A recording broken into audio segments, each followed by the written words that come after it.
Hello buddies, welcome back. It's Anne-Sophie and today I'm going to show you how you can insert a SIM card to your Xperia 5 Mark IV.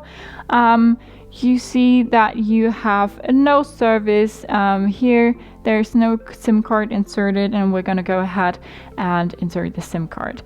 For that, you want to go get your SIM card, and then for this phone you don't need a SIM card ejector or a paper clip or something else. You can open the SIM card slot with your fingernail, and you just get under this little thing here and then pull that out.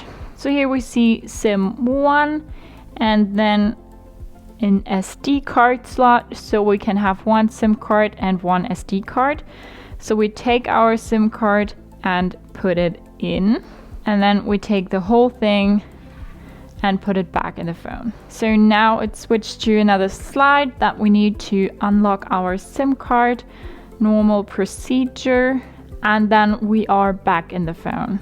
And now you can see you have service, and when you go to your settings and go to network and internet, you can see that your provider is listed here.